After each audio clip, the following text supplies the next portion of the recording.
अस्सलामुअलैकुम एवरीवन। तो अब हम करेंगे टॉपिक ऑस्टियोमाइलिटिस का। बहुत ज़्यादा इंपॉर्टेंट टॉपिक है ये भी, आपके एमसीक्यू में आता होता है। मैं बीच में से ज़्यादा इंपॉर्टेंट वाले टॉपिक्स को उठा उठा के ही करा रही हूँ ताकि आपका सारी मेन चीज़ें जो ज़्यादा आती है वो कवर होती है। ठीक है, ऑस्टियोमाइलिटिस आपको नाम से दिख रहा है कि हमारे पास इज द आइटिस का वर्ड आते तो इसका मतलब है इन्फ्लेमेशन हुई हुई है, और ऑस्टियो का मतलब है बोन एंड माए का वर्ड साथ आ गया मैरो के लिए। तो ऑस्टियोमाइलिटिस यानी बोन और मैरो दोनों की inflammation due to any infection is called as osteomyelitis. ठीक है, तो इसमें आपका कोई भी इन्फेक्शन इन्वॉल्व हो सकता है, बैक्टीरियल, वायरल, पैरासिटिक, फंगल, कोई भी इन चारों में से आपका इन्फेक्शन होगा जो इन्फ्लेमेशन कर देगा बोन की भी और बोन मैरो की भी। तो it is called as osteomyelitis, जिसमें से जो आपका सबसे कॉमन वाला है वो पायोजेनिक यानी बैक्टीरियल होता है। ठीक है, तो बैक्टीरियल को ही मैं अभी लेके चलूंगी, जो सारा मैं आपको बताऊंगी। मैं पायोजेनिक ऑस्टियोमाइलिटिस बताऊंगी। पायोजेनिक का मतलब होता है जो पस प्रोड्यूस करेगा।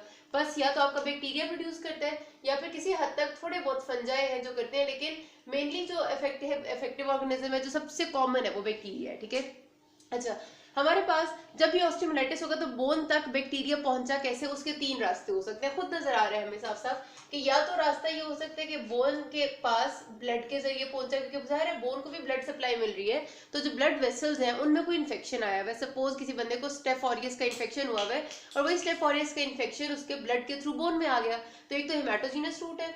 दूसरा हो सकता है कि उसकी सर्जरी थी या फिर उसको कोई ट्रॉमा हुआ था, उसकी बोन डायरेक्ट एक्सपोज होगी, और एक्सपोजर के टाइम पे कोई भी ऑर्गेनिज्म जो एनवायरनमेंट में वो डायरेक्ट बोन पे आ सकते हैं, तो वो आपकी डायरेक्ट इनोकुलेशन हो जाती है।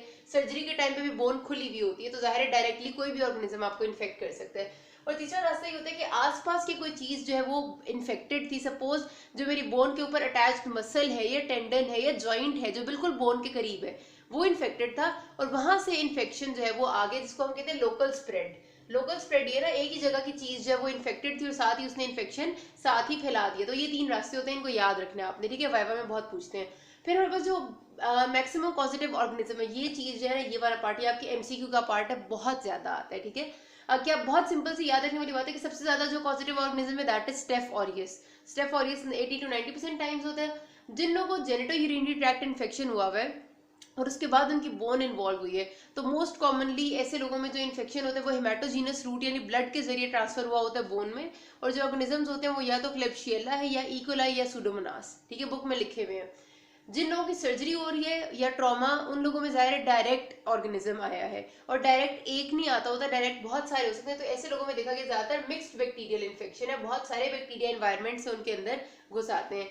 जो नियोनेट है, बिल्कुल नया बच्चा, उसको तो 99% टाइम में हेमोफिलस इन्फ्लुएंजा या तो इफेक्ट करते हैं या फिर ग्रुप बी स्ट्रेप्टोकोकाई। ठीक है, और सिकल सेल एनीमिया वाले लोगों में साल्मोनेला का इन्फेक्शन होता है। साल्मोनेला जो आपका टाइफी वाला है, साल्मोनेला टाइफी, वो आपका बोन्स को इन्फेक्ट करता है। तो ये तो आपने रट लेना पक्का पक्का, सिंपल सी बात है, ये एमसीक्यू सवाल है।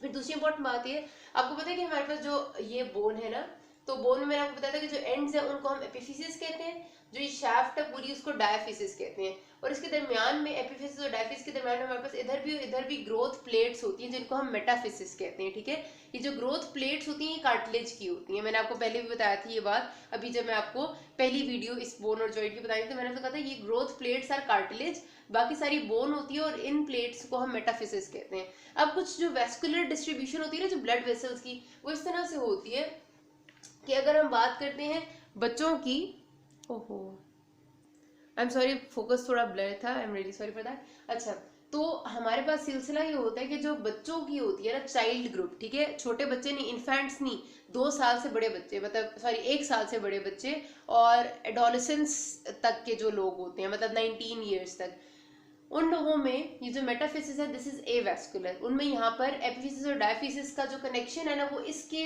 यहाँ से जाती वेसल्स के थ्रू नहीं होता। ऐसे लोगों में यहाँ तक की ब्लड सप्लाई अपनी होती है और एपिफिसिस की ब्लड सप्लाई अपनी होती है।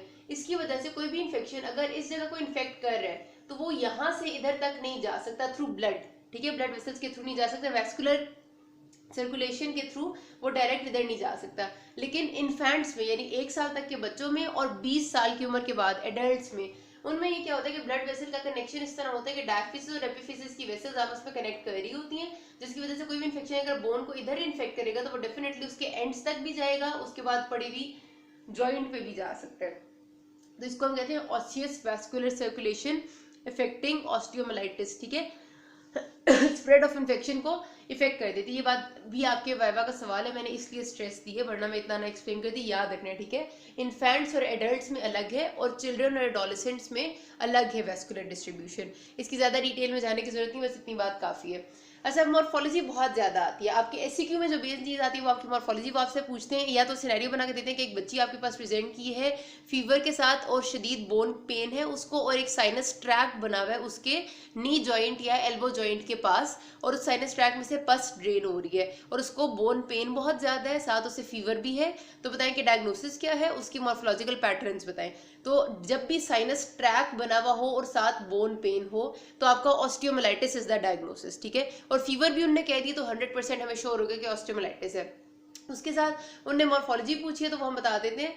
दूसरा सवाल आता है वो आपसे डायरेक्ट पूछ देते हैं कि बताएं भाई सिक्वेस्ट्रम और इनवोलक्रम क्या है, ठीक है। ये बस डायरेक्टली आपको ये पार्ट किसी भी ऐसी के पार्ट के तौर पे आते हैं और बहुत ज्यादा आते हैं 4 नंबर का, तो ये अभी हम बात कर लेते हैं। पहली बात तो ये है कि हमारे पास जब इन्फेक्शन होगा ना, बोन को ऑस्टियोमाइलिटिस हुआ है ना बच्चे को, तो वो यहाँ पर से सपोज सेंटर में आया है जो भी बैक्टीरिया, और उसने ट्रेबेकुलर बोन को पहले खराब किया और उसके बाद वो स्प्रेड करता है इस डायरेक्शन में भी, यानी कि आपकी बोन की लेंथ के अलोंग भी जा रहा होता है और रेडियली इस डायरेक्शन में भी जा रहा होता है। वो दोनों तरह से बैक्टीरिया स्प्रेड करता है। जब वो स्प्रेड करता है तो उसके बाद क्या होगा कि आपका स्पेशली जो बच्चों के केस में होता है कि बाहर आपको पता है बोन को कवर किया हुआ पेरियोस्टियम ने, ऐसे ही है ना, सारी बोन पेरियोस्टियम से कवर्ड है। तो बच्चों में क्या होता है कि पेरियोस्टियम और बोनी कॉर्टेक्स, ये जो बोन का कॉर्टेक्स और पेरियोस्टियम है, ये दोनों loosely attached with each other होते हैं। तो बैक्टीरिया इस जगह पर आएगा और कॉर्टेक्स ऑफ द बोन पे पहुंच के यहाँ पर आकर पस प्रोड्यूस करने लग जाता है। पस बेसिकली व्हाइट सेल्स और बैक्टीरिया के लड़ने की वजह से प्रोड्यूस होती है और एक एब्सेस सी बन जाती है। तो होता ये कि periosteum of the bone invade नहीं होता, पहले बैक्टीरिया यहाँ सरफेस ऑफ द बोन पे पहुंचता है जो कॉर्टेक्स है मेन बोन का, और यहाँ पर आकर पस सी बनने लग जाती है और अपनी सिक्रीशंस बनाने लग जाते हैं, और उसको हम कहते हैं सब पेरियोस्टियल एब्सेस। यहाँ पर एक पूरी ऐसे एब्सेस बन जाएगी, ठीक है, जो पेरियोस्टियम के नीचे होगी और कॉर्टेक्स ऑफ द बोन के ऊपर होगी, ठीक है, इन दोनों के दरमियान में। और ये एब्सेस बढ़ती जाती है और बोन के पेरियोस्टियम को बोन के कॉर्टेक्स से अलग करती जाती है, ऊपर की तरफ भी नीचे की तरफ भी सब पेरियोस्टियल एब्सेस, ठीक है, ये बढ़ रही होती है। फिर हमारे पास क्या होता है उसके बाद, जाहिर सी बात है कि जहां जहां पर बैक्टीरिया इन्फेक्ट करता जाता है वहां वो सेल डेथ करता जा रहा होता है, नेक्रोसिस हो रहा होता है। नेक्रोसिस की वजह से जाहिर है बोन डेड हो रही है हमारी। अब बोन तो पहले एक तो बैक्टीरिया के नेक्रोसिस की वजह से डेड हो रही थी, दूसरा जब बैक्टीरिया ने आके पेरियोस्टियम और बोन के दरमियान में इतनी बड़ी एब्सेस बना दी, तो आपको पता है कि ब्लड सप्लाई बाहर से ही आ रही है ना, वेसल्स अंदर से थोड़ी बहुत होती हैं और कुछ बाहर से भी आ रही होती हैं जब बोन को सप्लाई करती हैं। तो बाहर वाली जो ब्लड वेसल्स हैं वो पेरियोस्टियम के ऊपर आकर ही सप्लाई कर रही होती हैं, ठीक है, यहाँ पर सरफेस पे आके।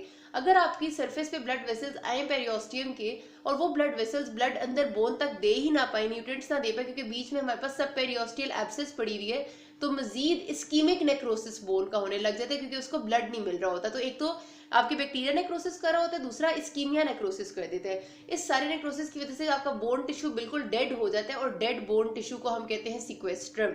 तो आपने जब भी सिक्वेस्ट्रम आपसे पूछे क्या होता है तो आपने पूरी बात बतानी है कि भाई हमारे पास इस तरह से इन्फेक्शन होता है, वो ऊपर नीचे फैलता है, नेक्रोसिस होता है, सब पेरियोस्टियल एब्सेस बनती है। एक तो नेक्रोसिस बैक्टीरिया का हो रहा है, दूसरा इस्कीमिया की वजह से हो रहा होता है। दोनों चीजें मिला के डेड कर देती है बोन टिश्यू को, and dead bone tissue is known as sequestrum. अब क्या होगा कि हमारे पास जो बोन है ना, अगर ये हो गई एब्सेस पड़ी हुई है और मुसलसल इधर पड़ी हुई है और इतनी बड़ी हो गई है कि उसने पेरियोस्टियम को भी अब रप्चर कर दिया, ठीक है। जाहिर है अगर मेरे पास ये बोन कर दिया मैंने, यहाँ पर एब्सेस बनी हुई है ना, मैंने बताया आपको, ठीक है, यहाँ पर एब्सेस इतनी बड़ी है कि अब बोन का जो पेरियोस्टियम है वो रप्चर हो गया। तो क्या होगा कि ये एब्सेस बाहर आ जाएगी, बैक्टीरियल इन्फेक्शन और बाहर आएगा तो बोन के ऊपर नॉर्मली मसल्स अटैच होते हैं, कोई भी सॉफ्ट टिश्यू होता है, जाहिर है कोई ऑर्गन है, कोई मसल्स है, यही कुछ होता है ना, वो उधर भी सारे को सेपरेशन कर देगा, सारे में अपनी पस बना देगा, इतना कर देगा कि स्किन तक पहुंच जाएगा। स्किन तक पहुंचेगा तो स्किन में एक छोटा सा सुराख बन जाता है, ठीक है, उसको हम कहते हैं साइनस ट्रैक। अब वो क्या होगा कि नॉर्मली तो चलो हो सकता है साइनस ट्रैक में से कुछ ना निकले और थोड़ी बहुत सिर्फ पस निकल रही हो, लेकिन अगर ऐसा हो कि आपका पेरियोस्टियम और बोन पीछे से मजीद टूटता जा रहा है तो पेरियोस्टियम और बोन के कंपोनेंट्स भी इस साइनस ट्रैक के थ्रू बाहर आते हैं स्किन में से।